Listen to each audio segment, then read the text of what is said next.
Hai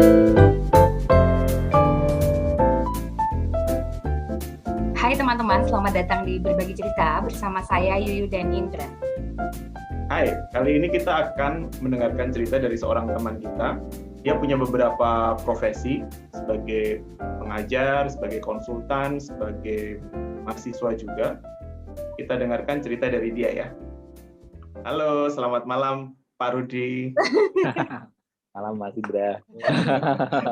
Malam Mbak Yu. Ya, Yuyu, Rudi ini temanku kuliah.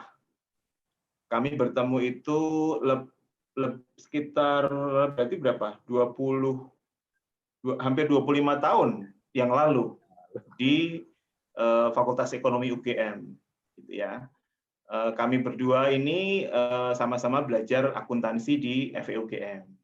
Rudi dulu kelas A atau B atau C?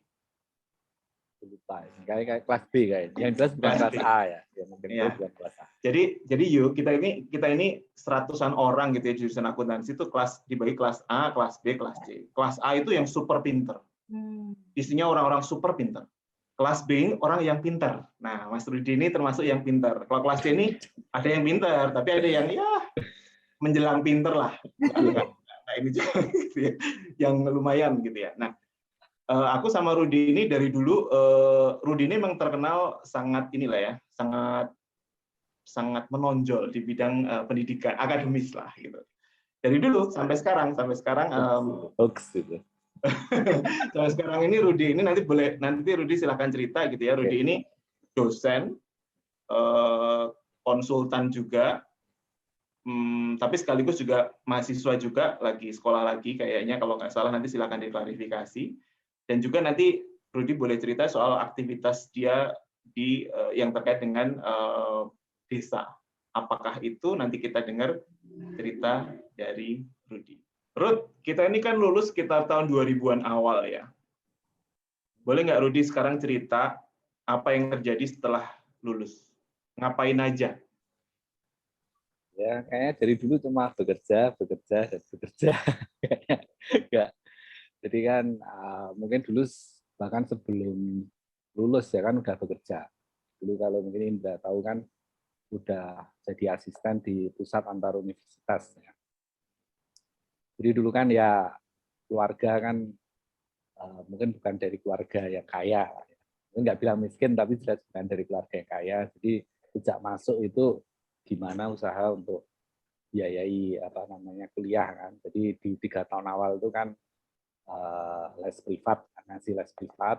Terus tahun 2000 itu masuk di pusat antar universitas PAU. Nah, waktu itu ingat banget tuh gajinya waktu itu tuh 200.000. Yang waktu itu mikir udah gede banget karena SPP 1 semester itu Indra ingat kan 225. Jadi kayak gaji sebulan itu hampir bisa bayar SPP kuliah 1 semester itu. Waktu itu udah kerasa kaya banget kan. Terus lulus 2021 masih kerja waktu itu di PAU, ada beberapa proyek. Nah, sempat membuat satu sistem informasi waktu itu. Makanya sampai sekarang itu banyak yang ngira bukan dari akuntansi, dari IT karena memang dari situ kerjanya IT. Terus akhirnya ke Jakarta kan. Daftar di kantor akuntan publik. Ya nggak tahu itu keterima di 2 waktu itu, di 2 yang dianggap salah satu yang terbaik ya, itu kan Big Four. Akhirnya memilih, kemudian kerja 3 tahun. Jadi sebenarnya mungkin waktu itulah yang sebenarnya justru malah agak beda ya, karena sebelumnya kan mungkin memang udah di riset, udah di desa ekonomi kerakyatan itu kan mahasiswa udah di situ, tapi pas kerja 3 tahun itu benar-benar masuk di kayak profesional kan, multinational companies, environment-nya benar-benar beda gitu kan di Jakarta. Dan kemudian ya orang tua minta untuk balik 2005 ya, balik. Waktu itu sempat sih, jadi ada satu segmen juga pas akhirnya minta izin untuk resign dari kantor akuntan publik. Pada waktu itu udah mulai menikmati dan karirnya udah ya lumayan lah. Waktu itu kan udah senior auditor, udah sedikit banyak ngerti dan mulai menikmati kan. Nah, tapi waktu mau balik itu ada teman yang kontak, kemudian dia punya project waktu itu di Jakarta. Nah, waktu itu jadi sempat ambil juga. Jadi antara periode itu udah resign, udah keterima di Jogja, jadi dosen, sempat Senin sampai Kamis itu di Jakarta. Jadi Kamis sore balik, cuma Sabtu ngajar, begitu hampir setiap minggu. Jadi traveling Jakarta, bolak-balik Jakarta, Jogja. Jadi Senin Kamis itu kerja di Jakarta, cuma Sabtu itu di Jogja ngajar. Minggu istirahat, terus minggu sore balik. Jadi waktu itu juga dapat izin dari kampus karena memang masih ada ongoing project ya. Nah, sampai waktu itu menikah, terus mungkin berhenti dari Jakarta dulu yang project itu, kemudian dapat beasiswa sekolah ya, kemudian balik. Nah itu mungkin cerita ya singkat. Iya. Jadi beasiswanya beasiswa akuntansi juga, Ruth ya, jurusannya? Ya. Jadi waktu itu kan, jadi waktu yang project itu kita nangani satu satu pekerjaan yang menyangkut, yang akhirnya kenal dengan beberapa orang penting lah bahasanya. Saya nggak bisa disebut ya. Nah, di situ saya minta surat rekomendasi karena waktu itu harusnya kita masih calon pegawai ya, belum eligible untuk dapat beasiswa. Tapi mungkin karena ya ini orang ya terkenal lah, itu ngasih surat rekomendasi, akhirnya kan keterima. Jadi waktu itu juga ada sedikit problem juga karena harusnya nggak boleh sekolah, nggak boleh berangkat. Terus kita delay pemberangkatannya sampai selesai masa calon pegawai itu. Kemudian saya berangkat dari OSED, di waktu itu ingat dari OSED. Nah, waktu itu udah spesifik daftar MBA karena waktu itu kan udah accounting udah ya gitu ya. Tapi akhirnya kan dari si pemberi beasiswa ini nanya, kamu ini dosen kok ambilnya MBA gitu. Akhirnya kan saya bilang lah kan nggak ada aturan yang melarang. Terus dia buat email kemudian nyebut kalau dosen dilarang buat MBA. Jadi akhirnya saya ganti kan Master of Accounting di Melbourne Uni. Tapi saya ambil semua yang non accounting kecuali yang wajib. Jadi sana saya belajar kayak strategic management, human resource management, marketing, apapun yang di luar accounting gitu. Ya saya nggak tahu sih kalau accounting itu memang dari awal sih sebenarnya kalau jujur kan bukan pilihan pertama ya. Jadi waktu itu kan pengen di teknologi informasi, tapi waktu itu adanya hanya di ITB kan. Ya, kondisi keuangan keluarga kan nggak memungkinkan kan. Akhirnya ya milih, waktu itu nanya aja yang sekolah yang paling cepat, kemudian keluar dapat kerja cepat apa, orang nyebut akuntansi, saya nggak ngerti istilah akuntansi ini aja lah, nggak ngerti kalau akuntansi ternyata ya tadi isinya orang-orang pinter kayak Indra itu benar-benar nggak ngerti, itu favorit apa nggak ngerti karena dari IPA kan dulu mikirnya, dan itu pilihan pertama. Jadi waktu itu di SMA pada heran juga, ini nggak pilihan pertamanya kok IPS gitu kan. Nah, waktu itu ya mikirnya yang nyari yang cepat, terus nggak banyak praktikum, yang biayanya terjangkau gitu. Sangat. Tapi akhirnya kan di tahun kedua kan ketemu yang dosen ya namanya Pak Joni. Yang benar-benar merubah, kan dia cerita banget bagaimana dia jadi konsultan, kemudian bantu perusahaan, membangun sistem informasi. Nah, waktu itulah baru ada motivasi untuk kuliah. Jadi di tahun pertama itu sebenarnya enggak. Ya cuma kayak jalani aja, tapi tahun kedua itu benar-benar kayak nemu, ini kayaknya inilah yang mungkin akan saya dalami. Nah itu sampai sekarang sih saya masih ya merasa lah momen-momen itu saya pikir ya momen paling penting ya. Jadi kita tahu ini kayaknya ke depan. Gitu. Ya. Kalau Pak Joni itu ya, Yuyu, aku ingat Pak Joni yang disebutin sama Rudi itu namanya Joni Setiawan. Jadi dia itu dosennya trendy banget ya waktu itu, dan yang aku ingat dari sekian banyak pelajaran yang dia sampaikan tuh aku ingat cuma dia bilang gini, saya ini kerja tapi gajinya prasmanan, dia bilang kayak gitu, jadi boleh ngambil sendiri. Itu aja yang aku ingat dari sekian banyak ilmu yang dia sampaikan. Tapi aku cuma ingatnya dia sombong gitu bilang bahwa gaji saya prasmanan gitu. Oh, terus kita kayak Wah, enak banget ya. Ya. Cuma waktu itu kan dia udah bawa handphone ya, yang kecil ya kan, kita dulu handphone aja waktu itu masih jarang orang yang punya ya. Kalau punya kan yang gede-gede itu kan dia udah punya yang kecil gitu kan. Terus kan bunyi terus ini kayak keren gitu kan. Ternyata semua gayanya itu keren lah gitu kayaknya Pak ini. Ternyata accounting itu bisa keren gitu. Akuntansi itu bisa keren gitu kan. Nah, sekarang habis kuliah pulang tetap ngajar kan ya Rudi ya. Nah, boleh nggak Rudi ceritain, Rudi ini kan juga punya ikut melahirkan dan kemudian membesarkan kantor konsultan sendiri ya, namanya Sincor, Yuyu. Boleh nggak diceritain di bagian itu? Kok bisa akhirnya bikin, terus tantangannya seperti apa? Gitu. Jadi ya nggak tahu ya, mungkin saya sih punya keyakinan sih bukan sukses yang membawa bahagia, tapi bahagia yang membawa sukses gitu kan. Jadi kita itu kan kayak kalau nemu sesuatu yang memang frekuensinya sama itu ya kayak kita kayak merasa gitu, dan ya itu tuh di dunia praktek gitu. Saya nemukan ya saya itu senang memang menyelesaikan satu problem yang orang itu mungkin sulit. Tapi itu kan saya balik dari Melbourne ini tahun 2008 lah. 2008, nah saya kan udah terbiasa kerja itu kan maraton ya, sejak di PAU pesantren universitas itu udah biasa lembur, nggak pulang ke rumah, tidur di kantor itu udah biasa. Terus lanjut ke auditor gitu kan, lanjut terus pas ada project, lanjut pas di Melbourne Uni itu kan juga hektik kan.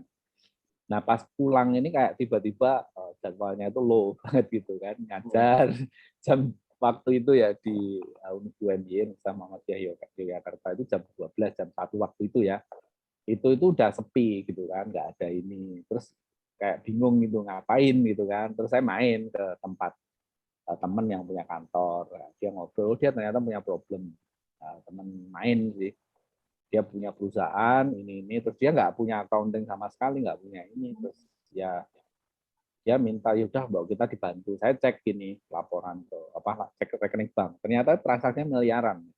Waktu itu bayangan saya udah gede banget tuh. Dia bahasanya bener-bener kayak warung lah, uang keluar masuk apa gitu ya. Saya itu kalau ingat tuh kayak proyek pertama ya, yang akhirnya saya setup, saya sendirian itu, tak setup pakai software akuntansi, bacakan waktu itu ingat, bacakan ya tak setup kode rekening, transaksinya tak catetin, akhirnya ini karena masih sederhana kan.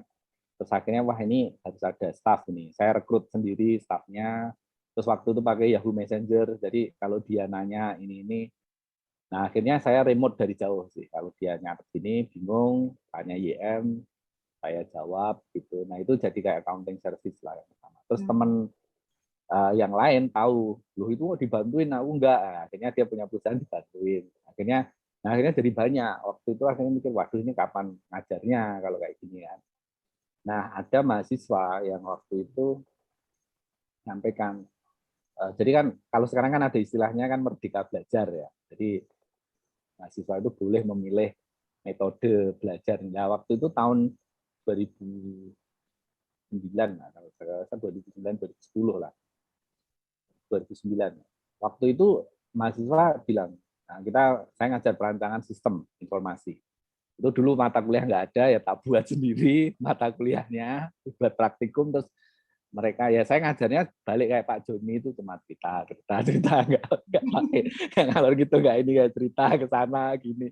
Terus mahasiswa bilang, Pak ini kalau kita merancang sistem beneran boleh nggak? Saya bilang boleh aja. Ini ibu saya kerja di rumah sakit, saya boleh nggak ini rumah sakit saya jadikan proyek? Saya bilang ya boleh aja. Jadi akhirnya waktu itu mahasiswa kayak nyari ini sendiri, yang itu sebenarnya nggak by design gitu loh, desainnya nggak ada sebenarnya, tapi ya tak bilang ya bebas saja lah gitu kan, yang penting nanti kasih nilai gitu, happy gitu kan. Nah, akhirnya dia buat dan itu benar-benar bagus, saya kaget juga loh, kok ini mahasiswa bisa kan. Nah, akhirnya ini membuat beberapa, akhirnya dia bilang, Pak kenapa sih kita nggak buat perusahaan aja, Pak Rudi buat perusahaan aja, nah gimana?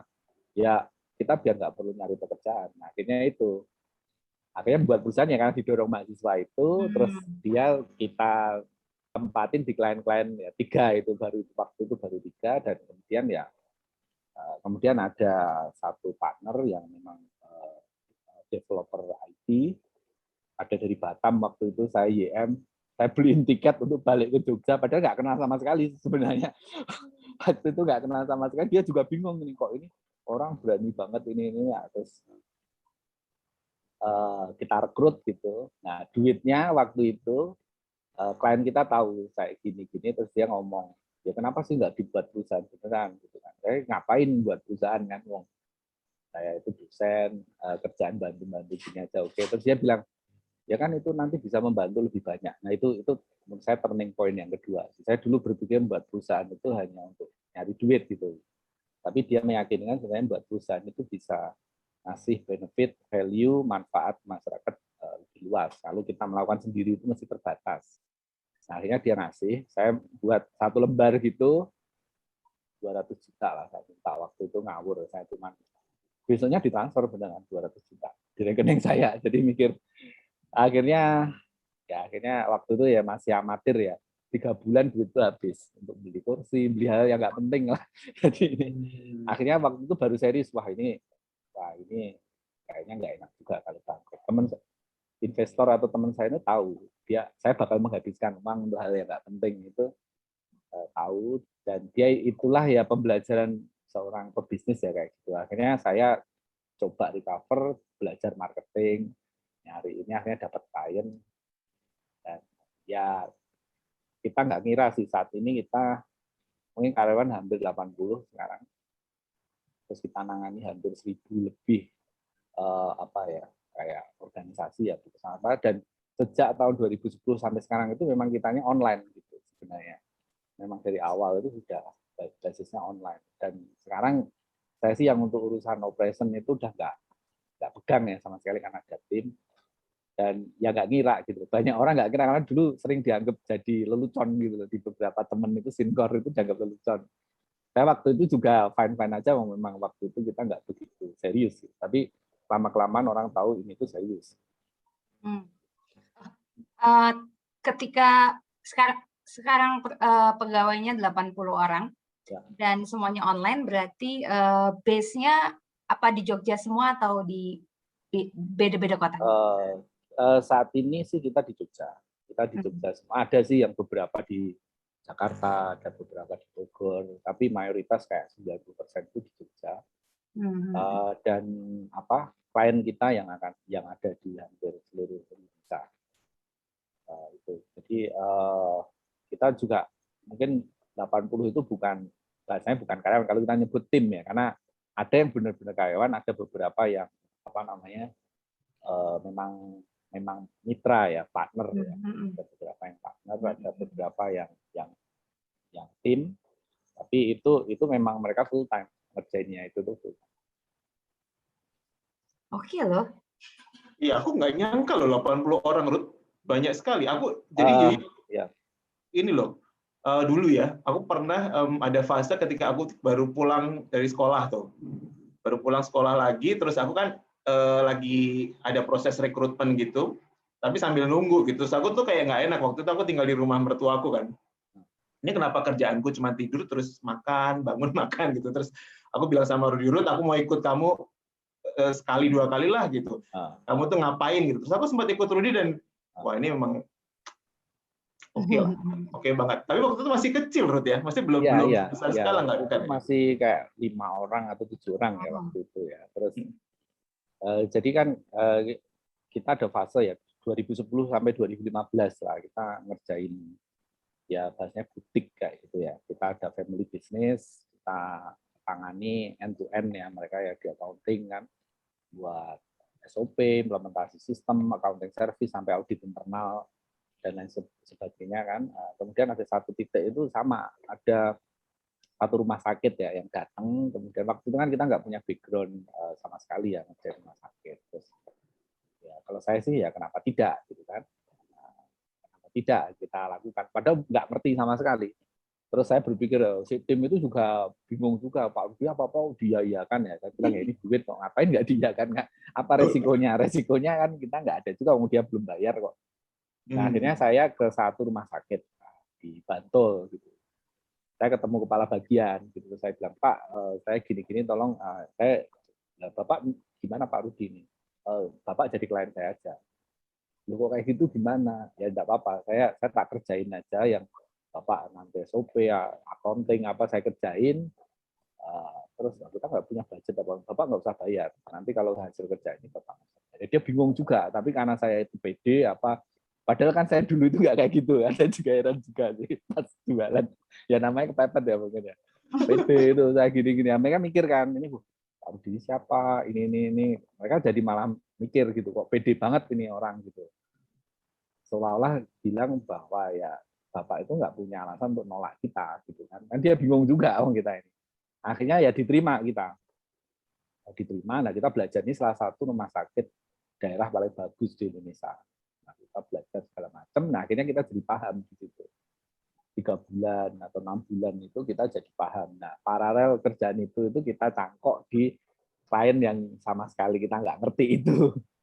Dan kita pakai tim ya, akhirnya kepala bagian itu jadi tim kita bertahun-tahun lah. Nah itulah akhirnya jadi satu pola ya, kita ngembangin model partnership lah yang kita ini.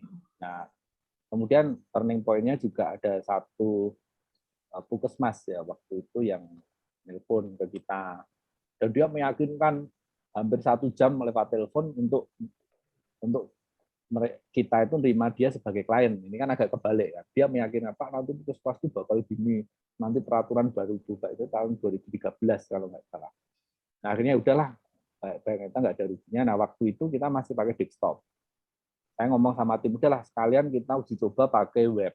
Jadi tahun 2013 internet itu masih lambat, orang itu masih ini, kita ngambil satu decision yang desktop itu benar-benar kita discontinue, kita pindah jadi web. Jadi hampir setahun di tahun 2013 atau 2014 ya kalau nggak salah, itu hampir kita nggak menerima klien karena kita transformasi.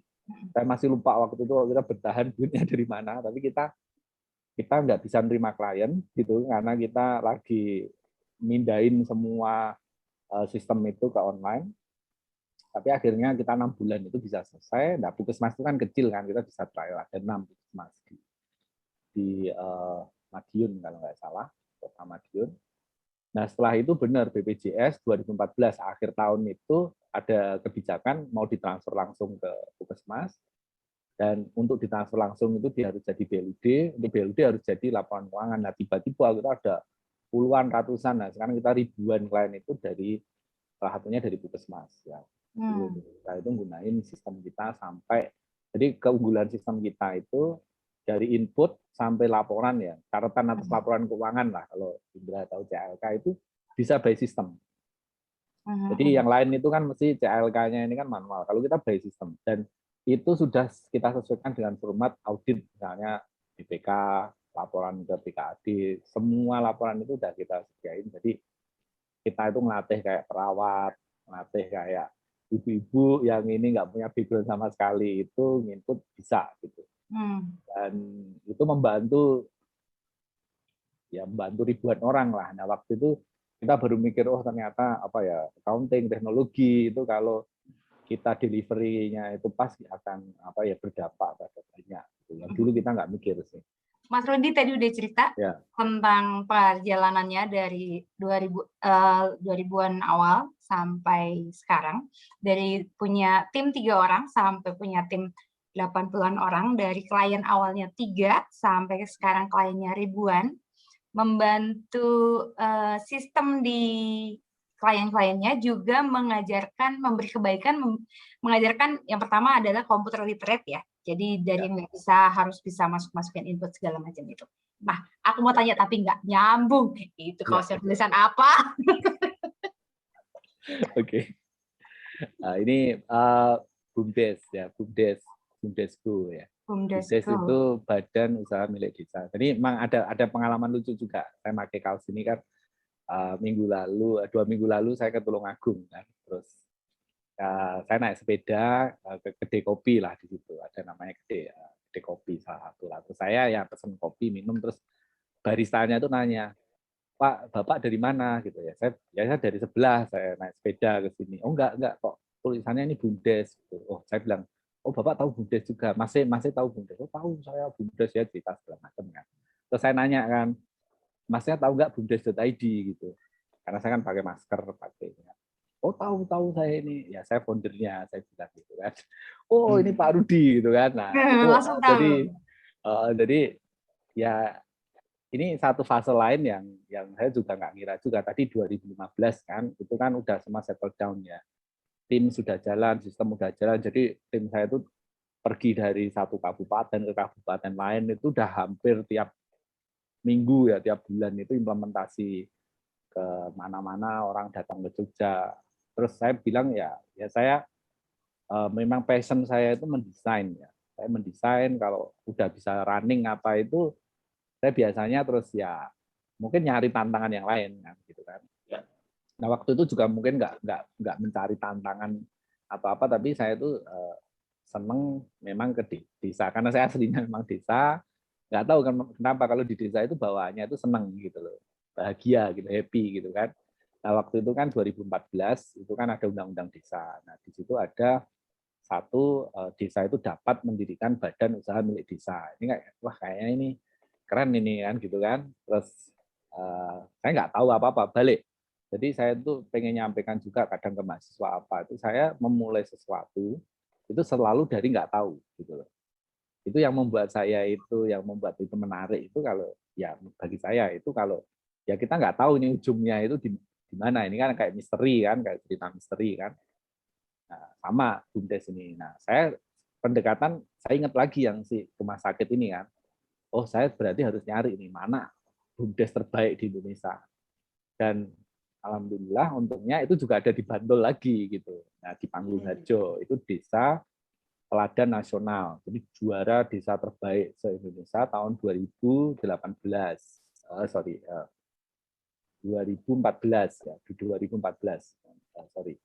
Nah, karena ini juara gitu kan, nah, terus BUMDesnya bagus ya saya ke sana. Nah, ya ini memang dunia sempit. Ternyata kepala desanya ini temen dia di farmasi 97. Jadi temen Kuliah. ya temen kuliah tapi kan beda jurusan ya. Jadi temennya temen lah gitu kan.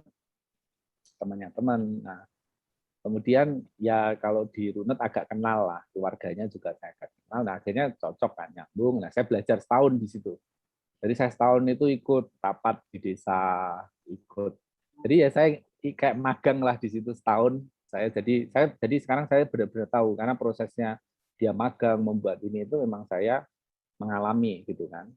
Nah, kemudian waktu 2014 ya 2015 kan itu kita karena saya muridnya Profesor Gunawan Sumodiningrat itu ya pegawan apa ya ekonomi kerakyatan lah ya di UGM.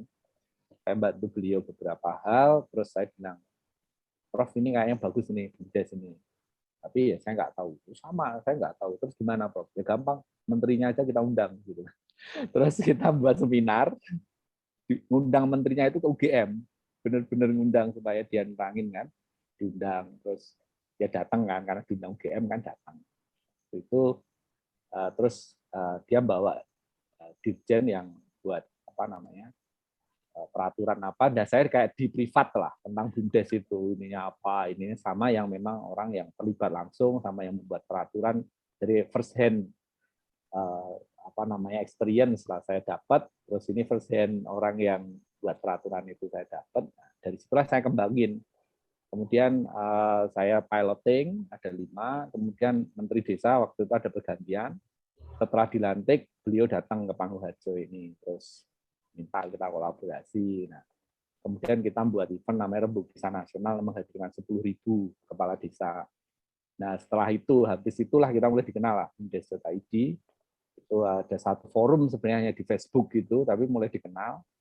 Tapi benar-benar menjadi apa ya, benar-benar kayak happening, booming itu waktu saya nggak tahu, kita ada cerita sih itu. Kita diminta acara live di TV One. Jadi saya waktu itu di Jakarta udah mau balik ke Jogja, ditelepon Pak jangan balik dulu ini terus singkat kata malam itu harus live ya, nggak taping tapi live di acara, padahal itu baru pertama kali juga masuk TV, udah itu live lagi.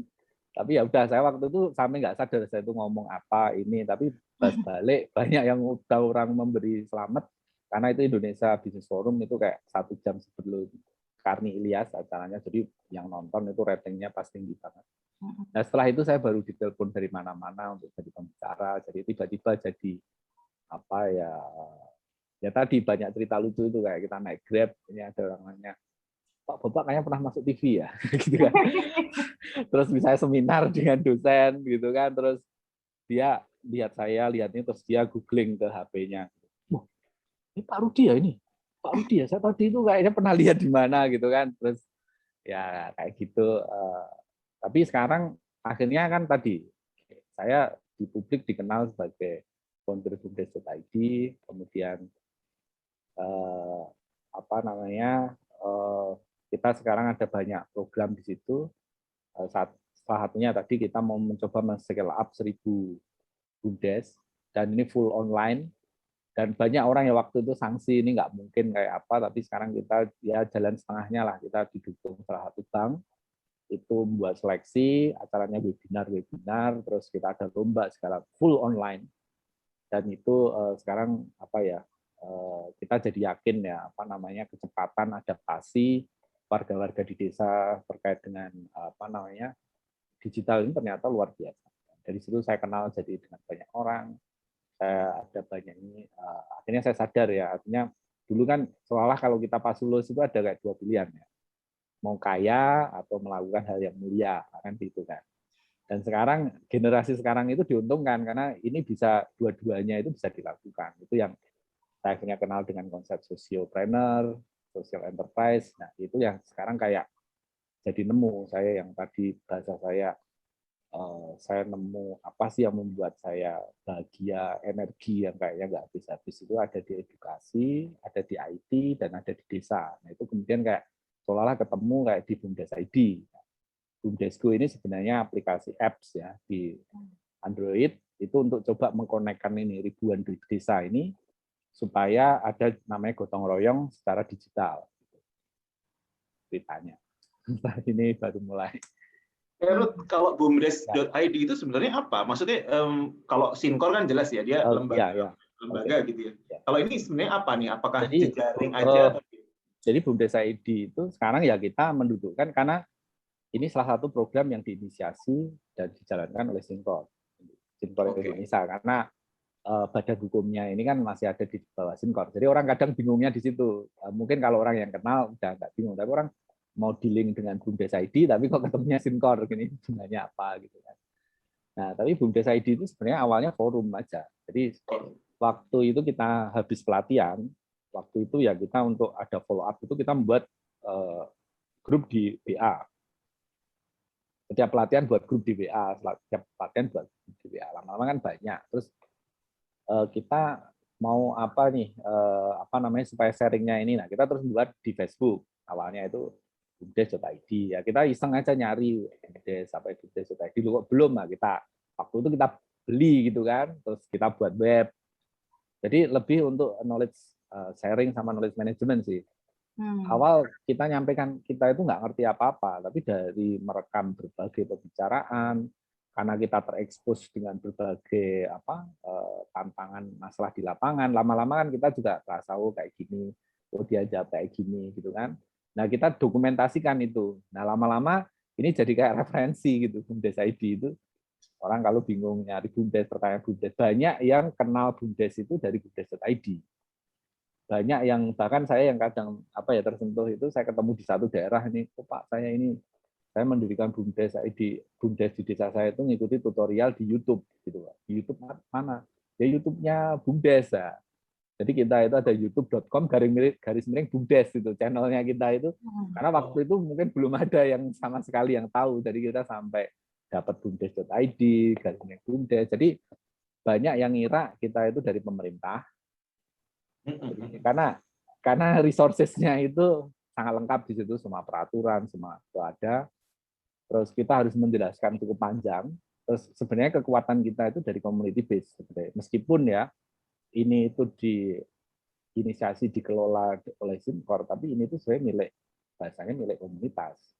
Makanya sekarang itu ada banyak yang kita itu jual kaos yang satunya yang tulisannya kebangkitan ekonomi Indonesia dari desa itu jadi kayak seragam gitu. Jadi orang-orang ini di mana-mana pakai gitu kan. Terus kalau kita ada acara itu, kalau orang itu ada logonya Bumdes ID mereka ikut, kalau nggak ada logonya kadang nggak ikut gitu kan.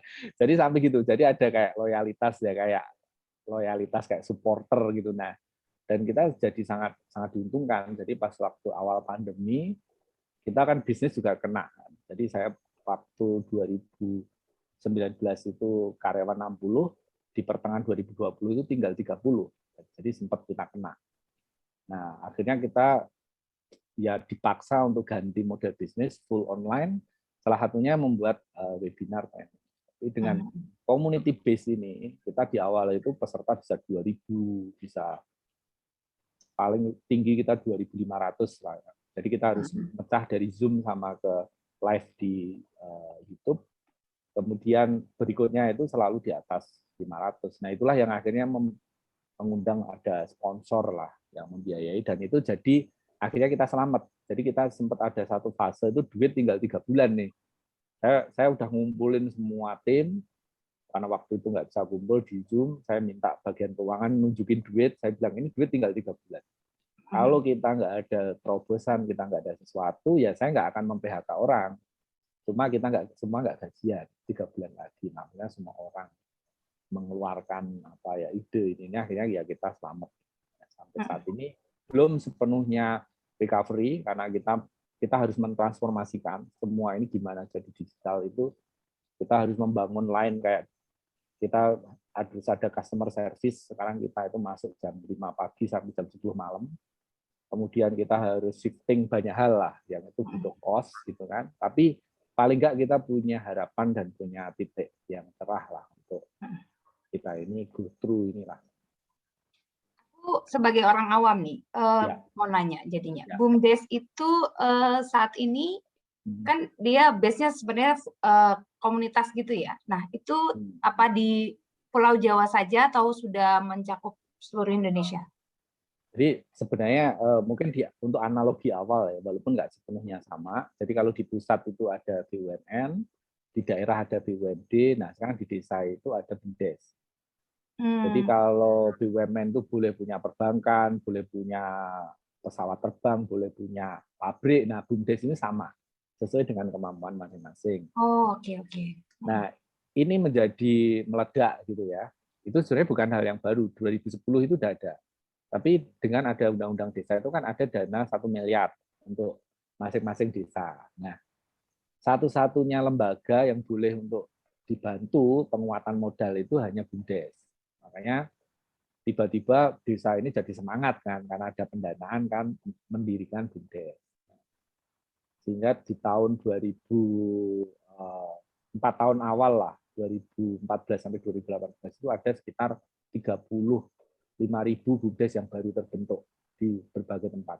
Saat ini itu ada 51.000, udah 61% lah. Hampir semua wilayah itu mesti sudah ada BUMDesnya lah, walaupun persentase. Termasuk di Kalimantan itu termasuk yang banyak. Nah, yang dulu banyak orang nggak pikirkan, itu adalah orang itu settingnya itu dulu BUMDes itu ya karena di desa apa itu kecil gitu loh. Orang nggak ngira BUMDes, contoh yang di Panggung-Harjo itu yang kita dampingi sebelum pandemi itu omsetnya udah di atas 6 miliar. Terus yang di Ponggok itu omsetnya udah di atas 13 miliar. Jadi dia mampu membiayai semua BPJS seluruh warga. Kemudian dia punya program 1 rumah 1 sarjana. Jadi kalau ada anak sekolah dibiayai sampai jadi sarjana, kemudian kalau dia nggak dapat pekerjaan otomatis ditarik ke BUMDes. Gajinya ini selalu di atas rata-rata UMR. Jadi anak-anak muda itu di situ ada pabrik multinasional gitu, memilih kerja di BUMDes karena gajinya lebih tinggi. Nah, ini kemudian menjadi apa ya inspirasi banyak tempat. Nah, kemudian kita dampingi kayak sekarang banyak muncul ya jagoan-jagoan baru desa kayak di Sekapuk itu kemarin juga di pandemi dapat 8 miliar, PADES-nya 2 miliar sehingga bisa beliin kepala desanya itu mobil dinasnya itu Alphard. Mobil dinasnya yang lain itu Expander gitu karena dia punya dana 3 miliar itu. Kemudian jadi banyak cerita yang saya ini kita kan punya database kan. Jadi kita ada 2.500 lah member aktifnya itu. Mereka kirim cerita yang mencengangkan ya. Jadi kemarin kita bantu kayak Temudu itu ya dia punya inovasi yang sederhana buat toko desa biasa gitu. Tapi produknya dari UMKM di situ yang dia kurasi, dia sertifikasi. Tapi pabrik di situ dia bisa nego seluruh karyawannya. Itu dapat voucher yang hanya bisa untuk beli di toko desa itu. Padahal ada ribuan karyawan pabrik itu. Maka dia itu paling sepi, saya tanya paling sepi jualan berapa? 4 juta Pak. Kalau rame 20 juta per hari. Jualannya itu per hari karena memang inilah yang sekarang kenal namanya circular economy, closed loop. Itu yang jadi ini yang tumbuh. Jadi kita punya aim untuk mereplikasi ini di 1.000 desa peserta desa scale up BUMDes itu. Karena kita punya model-modelnya. Nah, dan ini karena online, nah kita mampu. Jadi kita itu ya webinar. Dulu 2019 itu saya traveling hampir di 60 lokasi ya. Saya mulai dari NTT, mulai dari yang belum Papua sama Maluku, tapi Jawa Barat. Ini saya datangi satu-satu, tapi sekarang cukup online. Nah, nah komunitas dari pengelola komunitas inilah gabung di BUMDes ID gitu. Jadi ini ada BUMDes yang ada di desa, terus BUMDes ID itu kayak ya community base-nya gitu. Iya. Kalau webinar topik yang ngehits apa topik? Topik ngehits ya sekarang kita jadi salah satu perjuangan kita itu adalah penyetaraan Badan Hukum BUMDes. Itu yang kita hampir 7 tahun ya, 2014 sampai 2021 kemarin baru dikasih. Jadi sekarang itu Badan Hukum Usaha di Indonesia ada 4. Atau Badan Hukum di Indonesia itu ada 4. Ada PT, ada koperasi, ada yayasan, dan ada BUMDes. Jadi BUMDes ini kemudian karena perkembangan, karena dinamikanya itu dikasih badan hukum khusus. Yang memang dia tidak perlu jadi PT, tidak perlu jadi koperasi, tetap jadi BUMDes. Itu satu. Nah itu ketika dia jadi badan hukum, itu ada syarat-syarat yang harus dipenuhi, dan ada konsekuensi laporan. Nah kita sekarang satu yang tema itu, karena ini kaitan dengan peraturan, yaitu mesti selalu mendapat perhatian. Tapi tema yang berikutnya itu adalah model bisnisnya BUMDes. Karena ini social enterprise, sangat localized gitu. Jadi model bisnisnya nggak bisa kayak sama yang model bisnis komersial gitu kan. Apa yang bisa jalan murni komersial belum tentu. Nah, kita mengembangkan ada satu metode gitu. Namanya cek kesehatan usaha sama pemetaan bentang. Itu jadi nanti bisa kayak memberi rekomendasi, oh cocoknya itu Anda itu bisnis ini. Tapi ya bukan kayak dukun ya, Anda ini ketemu silikon, ini jangan kerja di air, nggak kayak gitu ya. Tapi siapa tahu ini ya, siapa tahu berguna loh. Siapa tahu berguna. Belum ada kan? Belum ada ya. Pakai neton gitu ya. Ruth, emang manfaatnya apa kalau BUMDes dari badan usaha? Manfaat realnya apa? Jadi sekarang real yang gerak di masa pandemi itu hanya ekonomi mikro, hanya ekonomi yang ada di paling dekat dengan sumber daya atau kebutuhan bahan pokok. Hanya 2 itu. Sekarang mau bisnis apa lagi kan? Nah, banyak data nunjukin justru di desa ini momentumnya malah justru dia tumbuh kan, kayak pertanian itu tumbuh hampir kayak 30%. Kemudian tingkat pengangguran, tingkat apa itu dia tidak banyak terdampak gitu kan. Padahal sekarang ada 2,56 juta kan. Ini kan balik semua ke desa. Jadi sekarang itu banyak sekali saya kemarin PHK ini balik mau buat kopi, balik mau buat apa. Jadi ya mereka kemudian balik lagi ke desa kan. Nah, pemerintah lihat ini dan mengakui. Nah, kendalanya selama ini BUMDes ini nggak bisa pinjam ke bank karena bukan badan hukum.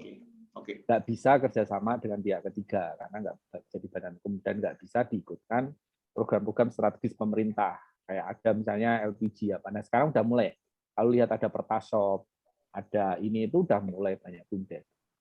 Jadi kalau saya sih banyak menyampaikan ya mengapa kembali ke desa ini bukan karena kita kasihan, bukan karena kita pengen menolong. Saat ini kita inilah yang ditolong oleh warga desa. Karena di masa pandemi ini kan kebutuhan paling esensial ya makan kan. Makan dari mana kan? Dari desa kan. Ekonomi global, ekonomi apa itu juga masih nggak jalan. Justru ekonomi lokal yang jalan. Nah, ini ekonomi yang digerakkan dari masyarakat ini UMKM. Dulu kan orang ngomong penyelamat ekonomi kita itu UMKM. Nah sekarang kan masih kan UMKM, tapi tambah juga BUMDes gitu. Ini yang real bergerak di lapangan, meskipun dari sekian ribu itu ya banyak yang tumbang, tapi mereka kan juga kemudian bangkit. Nah, sekarang wisata itu kalau di Jogja ini yang wisata ngehits itu banyak yang dikelola, kayak Gua Pindul, Breksi, Mangunan, apa itu banyak dikelola BUMDes. Di daerah-daerah lain juga kayak gitu. Terus sekarang ketahanan pangan misalnya, banyak anak muda yang ke desa kemudian bertani dengan cara yang keren ya, pakai drone, pakai IoT, pakai berbagai sensor segala macam, dan dia bisa nemukan misalnya organik gitu, terus ekspor ke berbagai tempat. Ini kita di berbagai tempat sekarang kayak ekspor, meskipun nggak banyak ya, hanya 200 kilo, 300 kilo, tapi ini rutin gitu kan. Nah ini saya kira babak baru ya, yang dulu kan orang mikir ya apa ya, ininya itu kan ya saya kan dulu juga termasuk kan ya multinasional apa, tapi sekarang desa ini oleh banyak orang dipandang keren.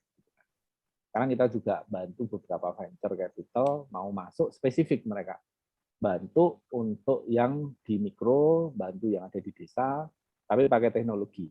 Jadi kayak ini jadi kayak kita itu jadi kayak menemukan peran ya. Mungkin perannya kita itu jembatan, karena saya pernah hidup di dua dunia itu. Saya memang asli desa, saya sangat ngerti kehidupan di desa, tapi saya juga pernah di Jakarta, Melbourne, Singapura dan lain sebagainya. Teman banyak di situ yang ini sangat apa ya, connected lah dengan berbagai kayak venture capital, perkembangan teknologi. Nah, gimana sih dua dunia ini jadi terhubung itu? Nah, itu yang mungkin yang sekarang kita sedang campaign. Aku jadi pengen balik desa nih. Bener ya. Dan balik desa itu nggak harus fisik. Ini yang kita kan nggak harus fisik. Saya juga ya mungkin kalau di Jogja kan semua desa ya, tapi kan saya nggak fisik karena ada teknologi kan. Bagaimana connecting ini itu yang sangat diperlukan, karena orang desa nggak tahu gitu, orang apa yang dibutuhkan ini kayaknya laku nggak, itu mereka nggak pede gitu. Padahal sebenarnya itu sangat nilainya tinggi. Kayak aku pernah ngelatih di Danau Toba, gitu dia punya kain tenun, itu dia membuat kayak 3 bulan 6 bulan gitu, dia jual kayak 300.000 atau 500.000 yang dia ngira itu udah mahal banget gitu. Padahal di Jakarta itu harganya 5 juta minimal. Karena orang kadang nggak bisa value apa yang dia kerjakan, itu dia kadang underestimate terkait dengan apa ya, sesuatu yang dia kerjakan dengan passionate gitu. Padahal orang lain bisa menilai ini sangat tinggi. Nah, butuh jembatan ini yang meyakinkan, ini desain itu perusahaannya keren. Ruth, tadi udah ceritain dari awal, dari lulus kuliah, terus ngapain aja, kemana aja, soal konsultannya juga diceritain, terus soal BUMDes tadi menarik banget, ternyata peluang-peluang baik itu ternyata nggak cuma ada di Jakarta gitu ya, nggak cuma ada di kota-kota besar, tapi justru di desa itu banyak hal yang bisa dikerjain gitu, dan artinya bisa menghasilkan tentunya itu. Terus kalau Rudy tadi cerita juga, Rudy itu beberapa kali ngomong soal saya nggak tahu apa-apa, saya coba dulu, saya cobain dulu gitu. Itu beberapa kali dan itu ternyata berhasil. Lalu saya juga kenal Rudy ini suka pakai hashtag terus bergerak gitu ya, terus bergerak gitu. Atau iya kan? Ya, terus betul. Ya. Boleh nggak Rudy kasih closing remarks gitu soal diskusi kita hari ini? Ya, karena esensi orang hidup itu adalah bergerak. Kita misalnya suruh diem ini 2 jam aja nggak ada yang kuat kan. Memang esensi hidup itu bergerak. Jadi kalau kita pahami esensi hidup bergerak, sebenarnya energi itu juga kita dapatkan dengan kita bergerak. Nah, saya lihat banyak orang itu overthinking gitu kan, terlalu khawatir nanti gimana. Nah, saya dulu pernah ada fase kayak gitu ya, yang terlalu pikir banyak risiko ini. Tapi ujungnya juga tidak menghasilkan apa-apa kan. Kita memikirkan sesuatu yang belum terjadi, itu kalau nanti pun jelek itu terjadi ya kita nggak bisa ngapa-ngapain di masa sekarang kan. Terus kalau itu nggak terjadi kan juga mubazir juga kan, ngapain kita khawatir gitu kan ya. Kalau kita akhirnya saya mikir ya udah ya kita terus bergerak aja. Nanti kan mesti akan nemu jalan. Nah itu satu ya. Yang kedua itu kan saya lihat bahwa esensinya ini itu kan mungkin yang paling menarik kalau saya lihat 20 tahun ya flashback kan. Saya kan pernah juga ngomong ke beberapa mahasiswa ya, itu pelepasan sudah yang kalau saya flashback di 20 tahun mungkin yang paling berharga yang saya dapatkan adalah ya cerita dari perjalanan-perjalanan itu gitu kan. Mungkin bukan goals-nya, mungkin bukan tujuannya ini yang jadi meaningful, tapi perjalanan kita inilah yang sebenarnya itu adalah goals-nya, adalah apa namanya kalau orang bilang itu ya mungkin itulah maknanya yang kita akan dapat gitu. Kita nggak tahu nanti bakal berhasil atau tidak, tapi kita udah bahkan di perjalanannya itu kita udah dapat banyak. Nah, ini juga untuk mendorong kan banyak. Mungkin karena saya juga banyak ketemu anak muda, ketemu ya orang yang berjiwa muda ya seperti Mas Indra kan saya selalu ditanya kan kenapa melakukan ini. Mungkin yang paling sering ditanya kan berulang-ulang kenapa saya meninggalkan tadi ya karir di Big Four, kemudian balik ke Jogja. Padahal kalau saya berpikir kan sebenarnya simpel aja. Saya waktu itu nggak tahu, mungkin terlalu percaya diri. Saya bilang, ya saya kalaupun ini nanti nggak berhasil, saya masih bisa balik lagi ke Jakarta. Mungkin kalau saya daftar jadi direktur, mungkin ada yang akan menerima. Walaupun saya nggak tahu ya. Tapi maksud saya kan, ini nggak ada semacam kayak one way ticket gitu. Kalau kita memilih sesuatu, terus kita kayak, ini tuh nggak kalau saya. Tapi saya berpikir ada beberapa fase yang kalau kita nggak lakukan, mungkin 20 tahun lagi itu kita akan menyesal. Kenapa sih waktu itu kita nggak ngambil ya opportunity itu, nggak ngambil kesempatan itu. Nah, saya nggak mau suatu titik itu saya nanti menyesal. Termasuk saya kenapa saya juga ngambil PhD, ngambil S3, ini saya terlepas dari berbagai kesulitan, terlepas dari berbagai hal yang harus saya korbankan, tapi saya berpikir kalau ini saya nggak ambil, mungkin 10 tahun, 15 tahun atau nanti itu mesti saya akan menyesal. Kenapa sih saya nggak ambil? Mending ya saya bertahan dengan berbagai kesulitan yang saya alami sekarang daripada saya menyesal kemudian. Mas Rudi, terima kasih sudah sharing cerita. Yang saya ingat ada 3. Yang pertama, #terus bergerak. Yang kedua adalah enjoy the journey. Yang ketiga, bukan kesuksesan yang bikin bahagia, tapi bahagia dulu untuk meraih sukses. Oke teman-teman, sampai sini dulu berbagi cerita. Sehat-sehat kalian, Mas Rudi, ya betul, sehat-sehat juga. Terima kasih sekali lagi, bye-bye. Thank you, Ruth. Ya, sampai ketemu.